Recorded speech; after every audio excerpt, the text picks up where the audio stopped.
What is it that makes someone a legend? What is it about their lives that catapults the rare few to greatness? It's difficult to say, but in all of history, there is only a handful of truly great figures, and none was greater than Napoleon Bonaparte.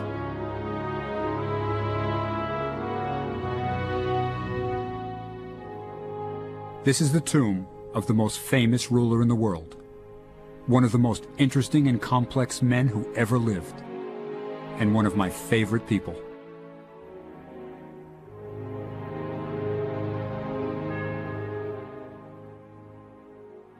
Napoleon Bonaparte's buried in there. There are more books written about Napoleon than any other man in history.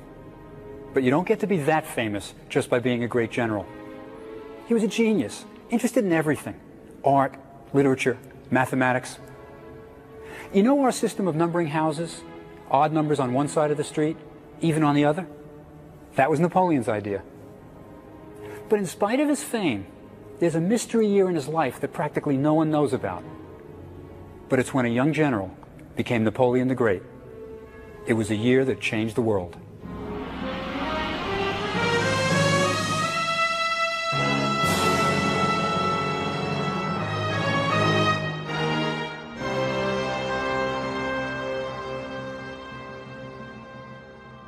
Our story begins 200 years ago, in Egypt. A land virtually unknown to Europeans of that time. This was a country that had lost touch with its glorious past. Its vast temples and monuments shrouded in mystery. Its ancient writings indecipherable. The Egypt of Napoleon's day was an Islamic country. The skyline of its capital, Cairo, filled with the mosques and minarets of the faithful. Bonaparte was only 29 and had just amazed the world with his military victories in Italy. He intended to establish his fame and glory by conquering Egypt. But why Egypt? Well, France was at war with Britain, and by conquering Egypt, Napoleon would block the trade routes to Britain's most valuable possession, India. There was another motive as well. Bonaparte was hungry for a new challenge. Europe, he wrote, is a molehill. Everything wears out. My glory is already past, and this tiny Europe does not offer enough of it. We must go to the east. All great glory has always been gained there. Seeking fame and glory, Napoleon would follow in the footsteps of his hero, Alexander the Great. He would sail for Egypt, that exotic land that for centuries had remained isolated from the Western world. After weeks at sea, the French landed near Alexandria, then a sleepy seaport, and they captured the city with little resistance. The country wasn't even ruled by Egyptians, but by Mameluke warriors who had seized control of Egypt. In the 13th century, the Egyptian Sultan bought 12,000 young slave boys, Mamelukes, from the Caucasus Mountains near Armenia, and trained them for an elite fighting corps. The Mamelukes soon overthrew the Sultan and had ruled from Cairo ever since. Soon, Bonaparte would have to fight them, but that was easier said than done. This is the Egyptian desert. It's hot, very hot. It goes up to 130 degrees in summer. Tourists are advised to wear a hat, light clothing, and drink a quart of water every hour. Bonaparte arrived in July. His men had heavy woolen uniforms and no water bottles. Why? Because Bonaparte was an amazing contradiction. He could manage minute details of his campaign, was a great strategist, but when he wanted something, he just wanted it. And now he wanted Cairo, which was 130 miles away. So he took his army, marched them through the desert with no accurate map, inadequate supplies, and hardly any water. Napoleon was economical with almost everything, except the lives of his men. As they marched across the desert, the heat was unbearable, and the troops began to strip off their uniforms. Crazed by the heat and lack of water, many dumped their rations. Who could eat dry biscuits when dying of thirst? The dust parched their throats and the sand burned their feet as the soldiers marched toward Cairo. To add to their misery, lakes and ponds shimmered on the distant horizon when none were there. The soldiers called them mirages, literally visions. Tormented by the prospect of water, only to find it was an illusion, some men lost their wits and committed suicide. When wells were found, they were emptied in minutes. Sergeant Francois wrote, "More than 30 soldiers died by those wells." When the soldiers finally reached the Nile, they broke ranks and threw themselves into the water. Some jumped in with their clothes and weapons, floating and swimming for hours, drinking as much as they could. Then they gorged themselves with watermelons from nearby fields. By the time they reached Cairo, many had dysentery. It was 3 weeks since the army left the Egyptian coast, and now they prepared for battle. The Mameluke battle line was drawn about a mile from the French. Behind them loomed the Great Pyramids. To the left, the mosques glittered on the skyline of Cairo. At 2 p.m., during the worst heat of the day, the French army prepared to engage the Mamelukes. The Mamelukes were no ordinary cavalrymen. An elite and proud fighting corps, they were unafraid of death. They believed they would go straight to paradise if they died in battle. Their tombs were large and elaborate.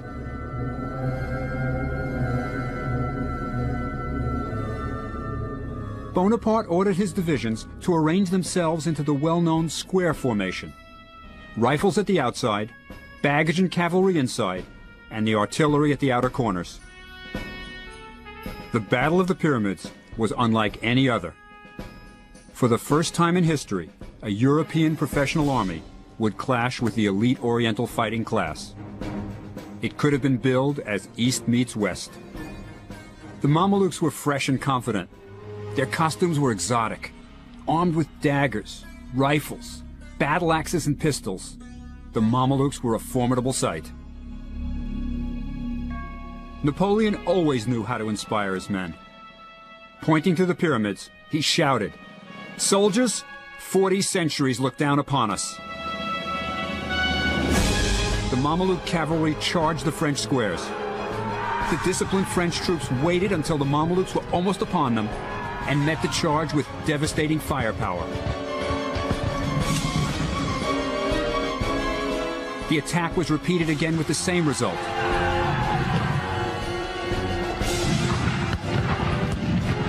Mameluke corpses littered the battlefield.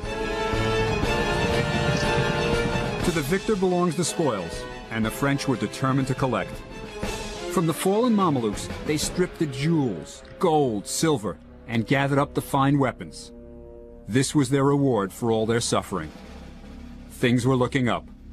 Bonaparte had conquered Egypt. Let me tell you a neat detail about the Battle of the Pyramids. It was fought here, at Mbaba, in a melon patch. The pyramids are over there. Look at them. They're miles away.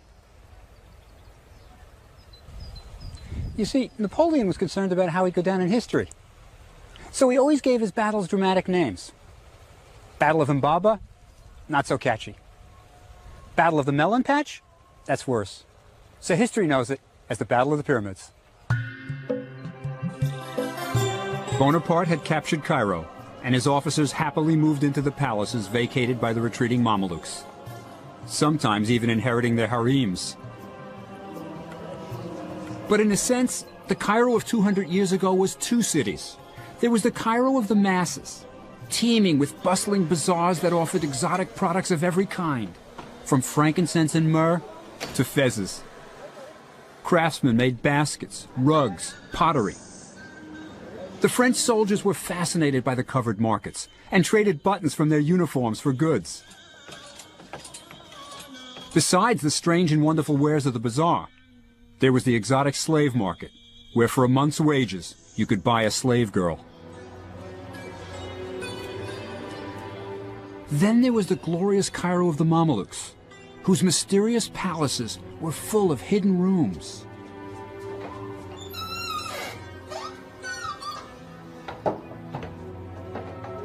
Where cloistered ladies of the harem peered from behind screens, watching the men talking and eating. The Mamelukes lived in great luxury, with mosaic floors and staircases of marble, alabaster, polished granite. There was a bath on every floor, and windows with glass panes. Bonaparte occupied the house of one of the Mamelukes who had fled Cairo. But it wasn't all palaces and luxury.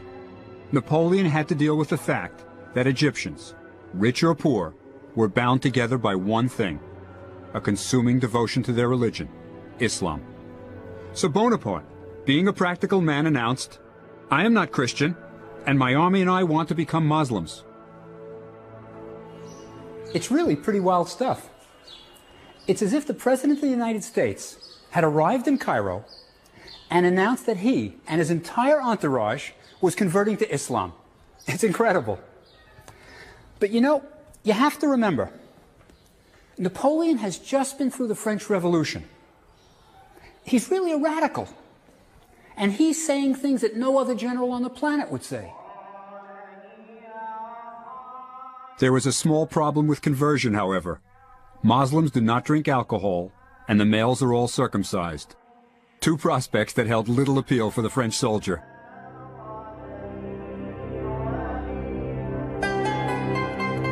As the army settled in Cairo, Bonaparte must have been pleased. He had just vanquished the Mamelukes and was master of Egypt. But then disaster struck. Napoleon had defeated the Mamelukes and taken possession of Egypt. But his luck was about to change.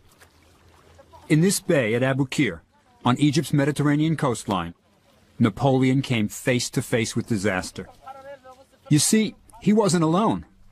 The British fleet, commanded by England's greatest admiral, Horatio Nelson, had been searching for their French enemy.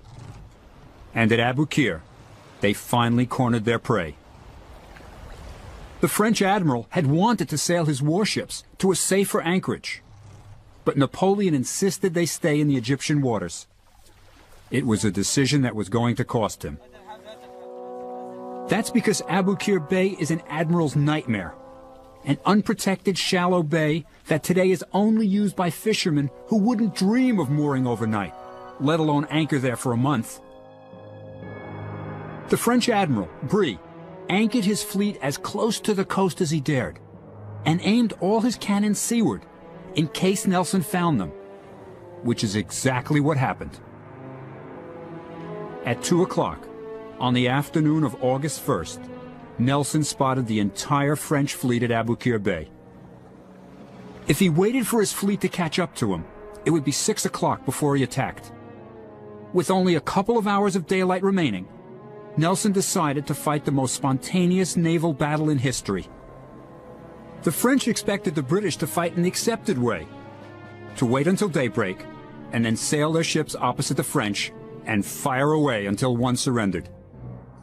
But Nelson threw the rulebook away and sailed straight into the attack.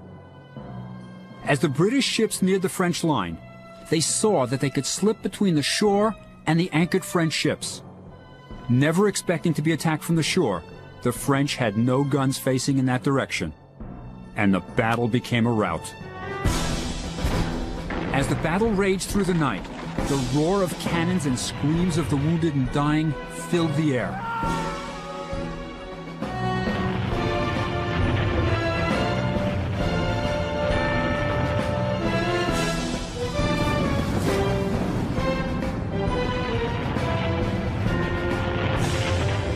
The L'Orient, the largest ship in the world with 120 cannons, was about to perish. She was on fire, and having been freshly painted, was highly flammable. When the fire reached her store of gunpowder, she exploded with a roar that could be heard 50 miles away. It was undoubtedly the loudest sound they had ever heard. Shocked, the men on both sides stopped fighting for 10 minutes. When the battle was over, Nelson declared, "Victory is not a name strong enough for such a scene." It was the most decisive battle in naval history, Napoleon's Pearl Harbor. Nelson was a Navy man and had no intention of fighting on land. He had destroyed Bonaparte's warships, and it would be difficult for the French to get supplies or reinforcements from France.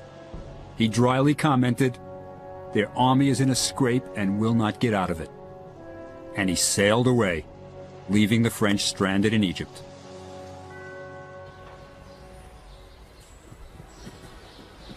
Imagine Napoleon's situation. His fleet is destroyed. He's stranded. He can't get supplies or troops from France. It's a military disaster.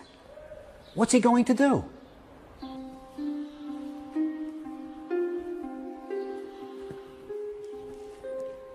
He founds a scientific institute here.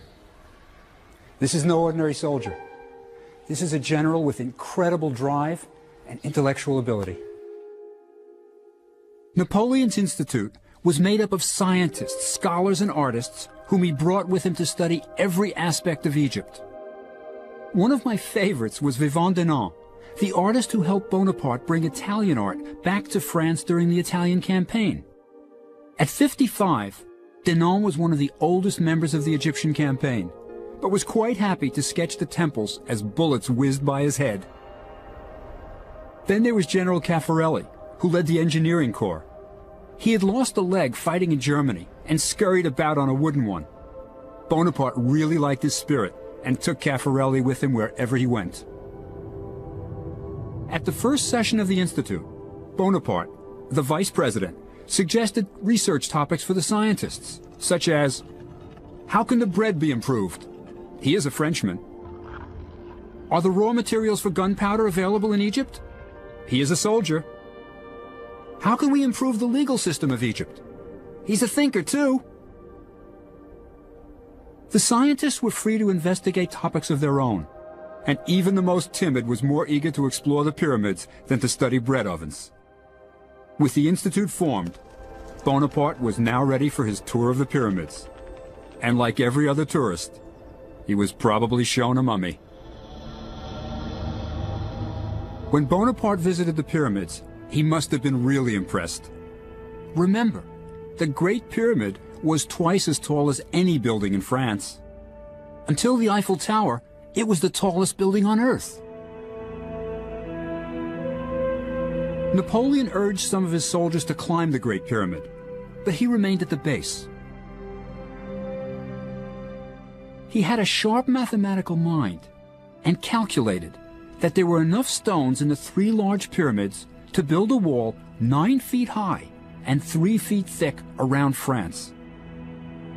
Then, accompanied by religious leaders of Cairo, he entered the Great Pyramid.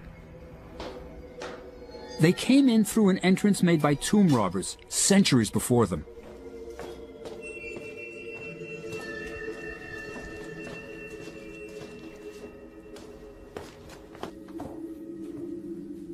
Napoleon climbed up through this passage into the Grand Gallery. It would have been lit by torches. As he climbed higher and higher, he must have wondered what he was going to see. Then he entered the burial chamber of the pharaoh. When Bonaparte came in here with his entourage, it looked pretty much like today. Just a stone sarcophagus. The rest had been robbed thousands of years ago. Then he did the unexpected. He asked to be left alone in the king's chamber.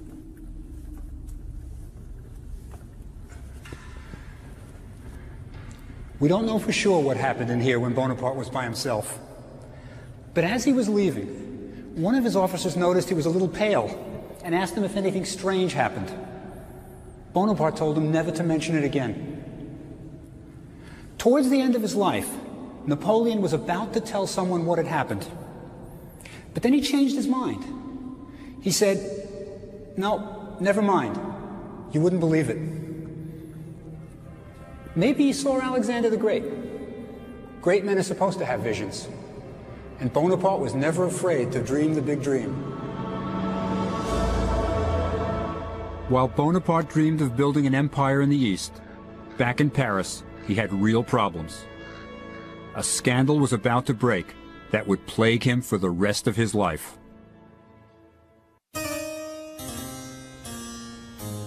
Before leaving France for Egypt, Napoleon had married Josephine, an older widow with a scandalous reputation.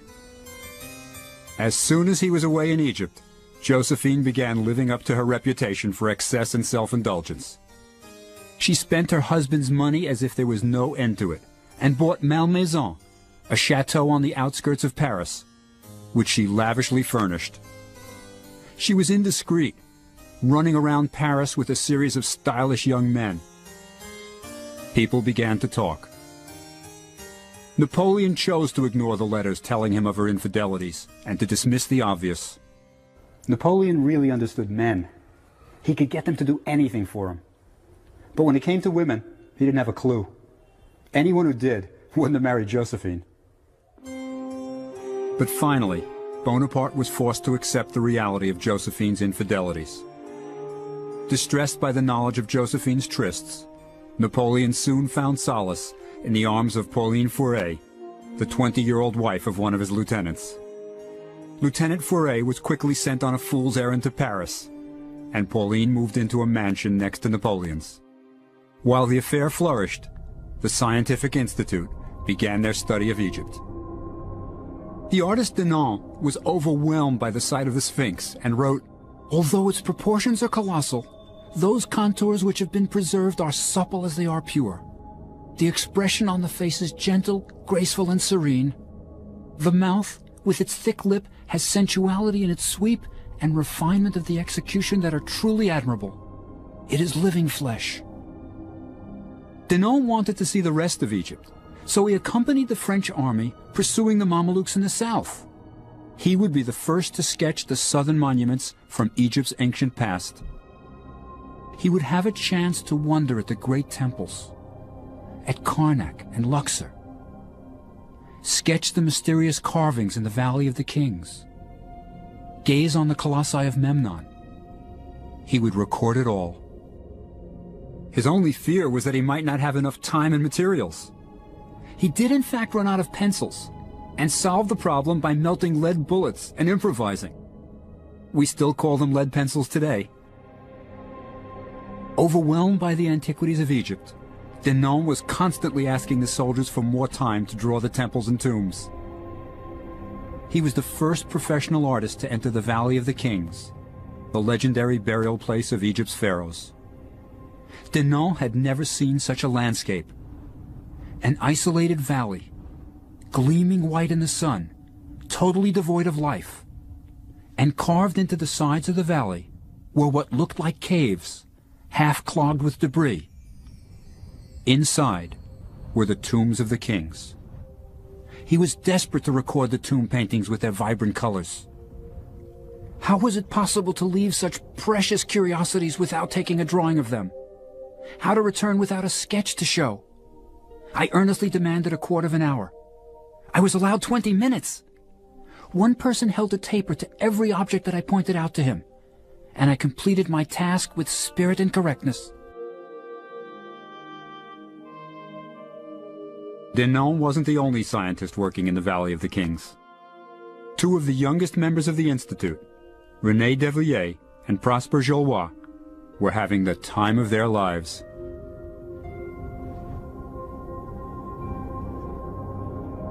By the time the pharaohs were being buried here, the pyramids were 1,000 years old, ancient monuments.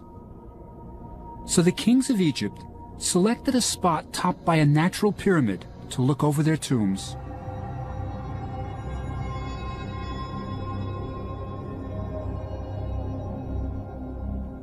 The two young engineers, in high spirits and seeking adventure, climbed out of the Valley of the Kings into a second valley that held no known tombs. They discovered one.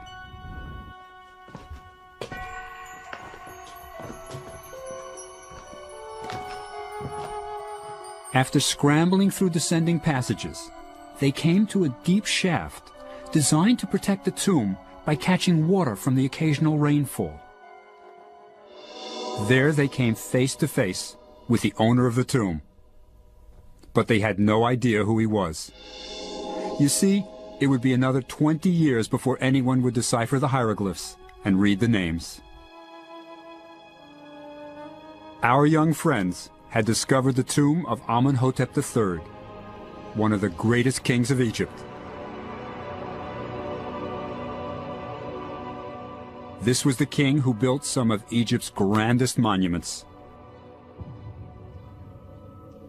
They also didn't know that Amenhotep ruled for 38 years, plenty of time to build a huge tomb. So they explored the pillared halls, mysterious side chambers, and magical spells on the walls. Finally, in the burial chamber, they found the king's broken sarcophagus. But Amenhotep wasn't there. Ancient tomb robbers had gotten to him thousands of years before. After the young scientists, 2 centuries of scholars would follow. They would discover incredible treasures in the Valley of the Kings. Mummies of the pharaohs, the gold of Tutankhamun. But Napoleon would never see the valley. A revolt had broken out in Cairo, and he was fighting for his life.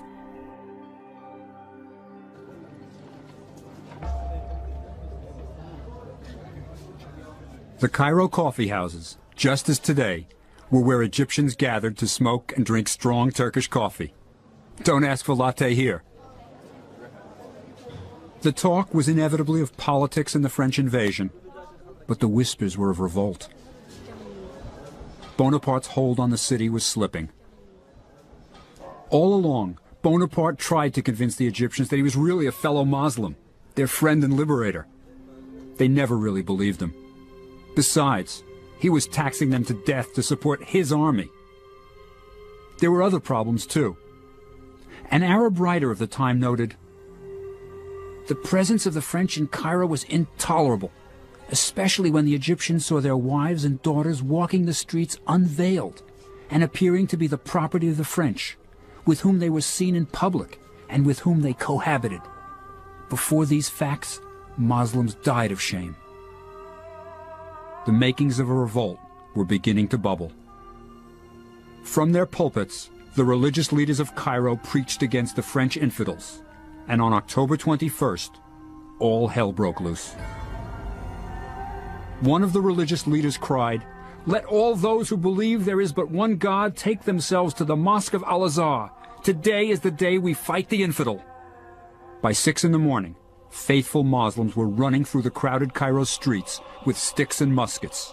Soon, small groups of French soldiers were attacked, and General Dupuy, the commandant of Cairo, was killed.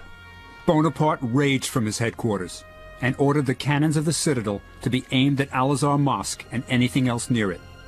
The assault lasted 12 hours.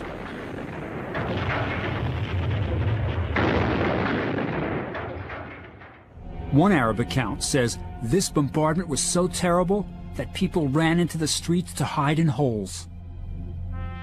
Finally, the Egyptian rebels hiding in the mosques surrendered. To this day, you can see the scars of the bombardment. This is where Napoleon really blew it. His soldiers entered this mosque on horseback. This is outrageous. You don't even enter a mosque with shoes on. No supporter of Islam would ever permit that. The revolt of Cairo may have been over, but so was any chance Bonaparte had of Muslim support. When the sheikhs came to Bonaparte the next day, he appeared to be forgiving. He even commissioned a painting of him pardoning the leaders. "I know many of you have been weak, but I would like to believe none of you is guilty." But when the sheikhs left, Napoleon ordered all those who had taken up arms against him be rounded up and taken to the army's headquarters in the citadel. There, secretly, in the middle of the night, the rebels were beheaded and their bodies were thrown into the Nile. Napoleon was learning how to behave like a Middle Eastern dictator. Bonaparte had been in Egypt a mere 4 months, but a lot had happened.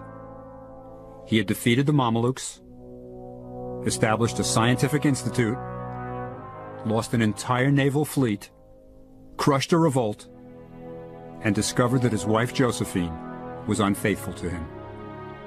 Now he faced another problem. The Turks were massing troops in the Holy Land. So Bonaparte decided to march out and destroy them before they became a real threat to him. His army passed through village after village with no resistance, and then they reached Jaffa, today a suburb of Tel Aviv. Within the walled city, 3,000 Turkish troops combined with the citizens to resist. Bonaparte bombarded the city with everything he had. Finally, he sent emissaries to arrange the conditions of surrender. But the Turks killed them and displayed their heads on the ramparts. When the French troops finally took the city, they went berserk. Bonaparte noted in his journal, "The soldiers' fury was at its height. Everybody was put to the sword. Being sacked, the town experienced all the horrors of a city taken by storm. The massacre was terrible. Soldiers became beasts, sinking their bayonets into old men and babies, raping young girls still locked in the arms of their dead mothers, while the cries for mercy from the sick and elderly filled the air. But this was only the beginning." This beach wasn't always the scene of family fun and swimming. When Napoleon was here, 3,000 Turkish troops, given assurances by Bonaparte's officers that they would be treated as prisoners of war, surrendered. When Bonaparte saw his officers return with several thousand prisoners in tow, he asked, "What am I to do with them?" To escort the prisoners back to Cairo would take too many soldiers. To keep them with the army was too cumbersome. To feed them, impossible. To set them free, unthinkable. Something horrible happened here 200 years ago. Napoleon had the 3,000 Turkish prisoners killed. They were marched to this beach. The French opened fire. Pretty soon the sea was red with their blood. And then the French were told to use their bayonets to save ammunition. This massacre could never have happened in Europe. But Napoleon wasn't in Europe, and he was behaving like a Middle Eastern despot. You know, it took 3 days to kill all those Turkish prisoners. Even Turks who swam out to distant rocks were hunted down and bayoneted to save bullets. Bonaparte would need all the ammunition he had. His problems were only beginning.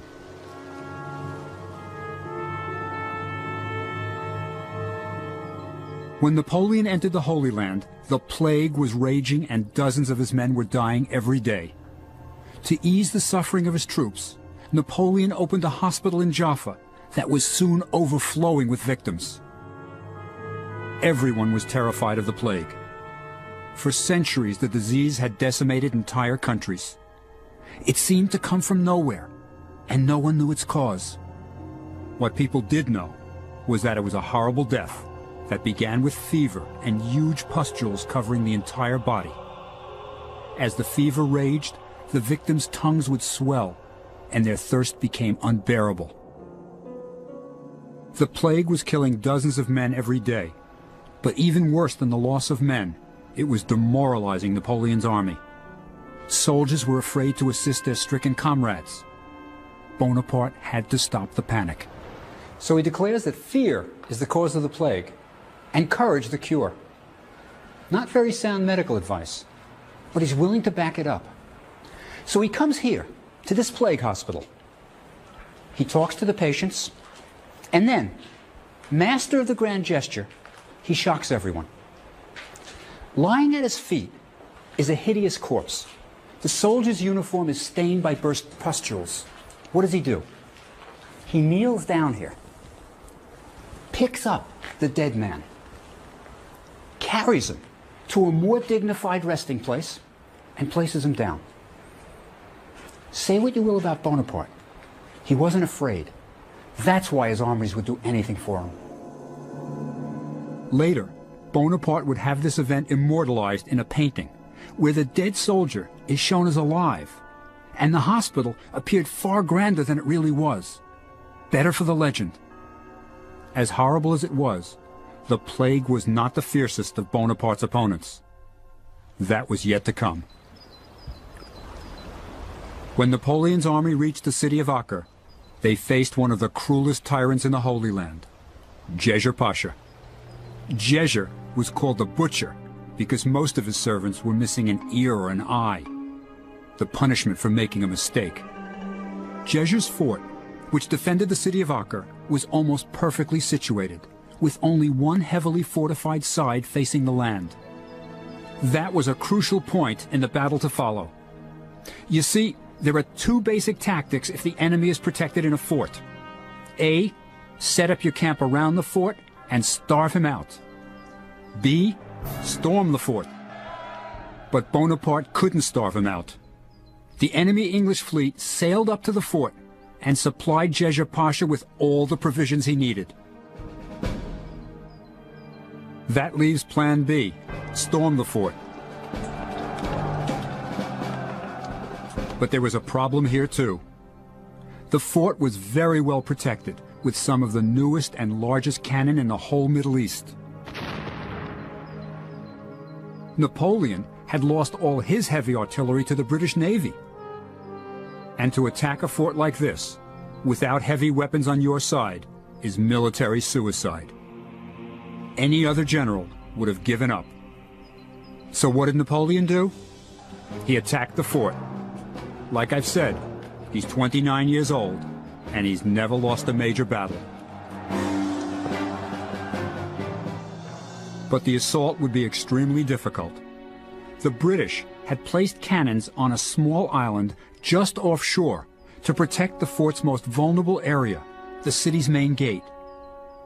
Napoleon's one-legged Caffarelli realized they would have to attack the area of the fort furthest away from the British gunships.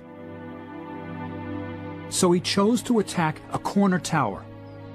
Once it was breached, the French could storm the fort, but to get to it, they would have to cross a moat. Caffarelli stomped around supervising the operation. The French were camped a quarter of a mile from the moat, so an engineer was sent to scout it, but he was killed by a sniper. So Bonaparte didn't have the details of its depth and construction. All they could see was a gradual slope from the top towards the bottom. When the men finally charged, they discovered the slope into the moat ended abruptly and was followed by a sheer drop of 20 feet. The French frantically tried to construct ladders to climb into the moat and then scale the other side, but it was impossible. As Djejer's men fired on them, the moat became a death trap.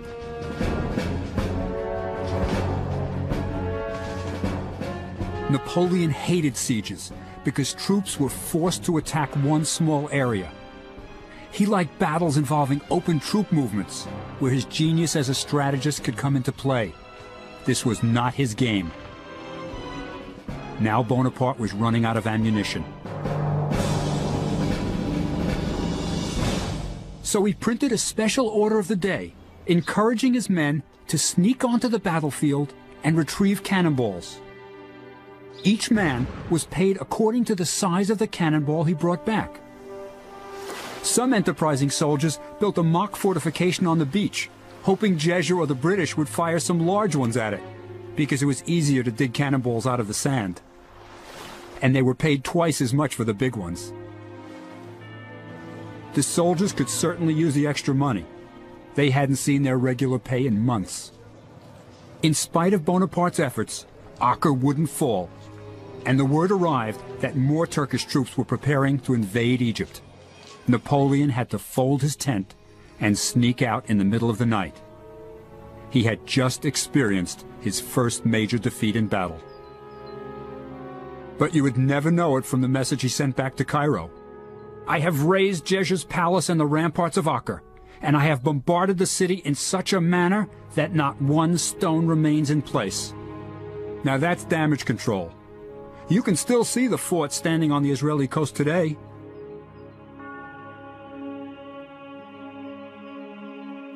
But the one thing he couldn't disguise were his losses. Bonaparte's favorite, one-legged Caffarelli, had his arm shattered by a cannonball and died 18 days later. He's buried here. Caffarelli's in there. He's minus a leg and an arm. But that's not all he's missing. Bonaparte had his friend's heart removed and mummified so he could bring it back to France with him. That's the kind of thing that made him a legend. Who would think of doing something like that? As I said before, this is no ordinary general. As the army marched back to Cairo, Bonaparte was faced with difficult decisions. Many of his men, too sick to be moved, had to be left behind. Those who could travel were carried on horses and camels.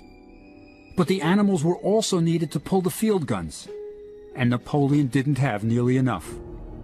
When they reached the city of Tentura, 22 cannons were dumped into the sea, freeing more horses and camels to carry the wounded. The surgeon Larrey devised a camel ambulance. Bonaparte walked. As the men marched back through Jaffa, where Bonaparte had massacred the Turkish soldiers, he had yet more tough decisions. His soldiers in the plague hospital were too sick to be moved, and the Turks were closing in. Today, the picturesque Armenian monastery that once housed so much suffering is in sad decay. But standing here, one can imagine the screams of delirious men awaiting death. And in these rooms, a moral drama played out 200 years ago. Bonaparte ordered the remaining French plague patients to be poisoned rather than leave them to be tortured by Jeger's men. The poison was administered by the army's chief pharmacist, who deliberately gave the patients a small dose, and some recovered to tell the tale. Later, Bonaparte insisted that the poison was left at the patients' bedsides so they could take it voluntarily in order to avoid falling into the hands of the enemy. When Bonaparte finally neared Cairo, he called a halt. He had a plan. The wounded were left in villages outside the city. The healthy were formed into ranks, captured flags were carried in the front, and a band played, and the army entered Cairo triumphantly through the Bab el Nasser, the Gate of Victory. Not only did he enter through the Gate of Victory, he renamed its towers after his countrymen. You can still see the inscriptions. Bonaparte was a hero. At least that was his version. In his heart, he knew the Egyptian campaign was lost, but he was far from finished. Napoleon realized his Egyptian campaign was lost. He had been soundly defeated at Acre, was losing hundreds of men every day to the plague, and had no way of getting reinforcements. Well, if his glory didn't lie in Egypt, perhaps it awaited him back in Europe. He summoned his next-in-command, General Kléber, to the fort at Rosetta. But it was an appointment Bonaparte had no intention of keeping. As Kléber made his way to the fort, Napoleon was miles away on the Alexandria coast, boarding a ship. He was about to leave Egypt forever. He didn't tell Pauline, his mistress. He didn't tell the army. He didn't even tell his next-in-command, General Kléber. I don't think he wanted to see him face to face. Instead, he left him a packet containing this letter. It's got some really interesting insights into Bonaparte. Look over here. He talks about how the news of Europe is forcing him to leave for France. And down here he says, "It hurts me to leave my soldiers to whom I'm so attached, but it'll only be temporary. Lots of luck." Poor Kléber. He's in charge of an army that's decimated by the plague. No hope of reinforcements. And it's worse. Bonaparte tells him to collect taxes, continue military victories. You know, Bonaparte's done it again. He's putting a very positive spin on his own military disaster. The spin worked. When Bonaparte returned to Paris, it was not as a defeated general who had just abandoned the decimated army. It was as a hero. He immediately had medals struck, showing himself as the liberator of Egypt. He was commemorating victories that never happened. One medal even showed him entering Egypt like a Roman emperor in a chariot pulled by a pair of camels. That's chutzpah. He had lost half his army, but everyone believed him Within weeks, he was ruler of France.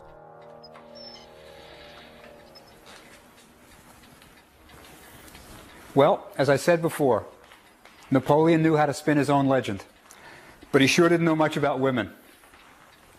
When he returned from Egypt, the unfaithful Josephine tearfully convinced him to return to her. And he did. But he didn't just return to Josephine. He returned to a stack of unpaid bills for this place, the love nest she had bought while he was in Egypt. And it wasn't just the building he was paying for. She was furnishing it lavishly, expensively. Bonaparte may have been unhappy about the bills he had to pay, but let me tell you, it's a great place to run a country from. Our story doesn't end here. The lives of many were changed by his dreams of glory. The general he left in charge, Kléber, was assassinated in Cairo less than a year later. The army continued to be decimated by the plague and finally surrendered in 1801 to the British. The survivors felt fortunate to have escaped with their lives. The scientists? They continued to collect their antiquities, birds, and plants until the day of surrender. When they learned that all of their drawings and collections were going to be confiscated, they said they would rather go to England with their specimens than return home to France without them. The British kindly let them keep everything. Well, almost everything. You see, some of the scholars spent their time copying hieroglyphic inscriptions, hoping it would lead to the decipherment of the ancient language. Then they got their break. As the soldiers were shoring up the foundations of the fort at Rosetta, they came upon ancient blocks inscribed with hieroglyphs. One, a large stone, bore the same inscription written in ancient Egyptian and Greek. They knew they had stumbled upon something very important. The British wouldn't let the French keep the Rosetta Stone and took it back to England, where you can still see it today in the British Museum. 20 years later, the French scholar Champollion, using the Rosetta Stone, cracked the code and read Egyptian hieroglyphs for the first time in 2,000 years. So the deciphering of hieroglyphs came out of Napoleon's quest for glory. It was the beginning of modern Egyptology, perhaps Napoleon's greatest legacy. And Napoleon? Well, if you remember your history, he eventually crowned himself emperor. But in the end, his impatience and overconfidence did him in. As in the Egyptian campaign, Bonaparte invaded Russia unprepared for the weather, this time freezing winter conditions. He lost more than 250,000 men. It was in Egypt that Napoleon first tasted absolute power. In the shadow of the pyramids, he realized he could inspire men to almost superhuman deeds. It was in Egypt that a young general named Bonaparte became Napoleon the Great. After his final defeat at Waterloo, Napoleon died in exile, but always wanted to be buried in France. 20 years later, he finally got his wish. When the body was returned to Paris, it was the dead of winter, the temperature below zero. Napoleon's body moved through the streets in a gilded temple-shaped hearse draped in purple and gold. Old soldiers, veterans of Waterloo, Russia, and the Egyptian campaign, lined the streets in ill-fitting, tattered uniforms to salute their emperor one last time. 36,000 official passes were distributed for the funeral, but so great was his legend that more than 250,000 requests were made. In spite of all his failings, Napoleon Bonaparte was a great man, a visionary who saw no limits, and his men were proud to have been part of his vision. So he lies here, under a great dome. His epitaph? Let him rest in peace beneath this dome. It is a helmet for a giant's head.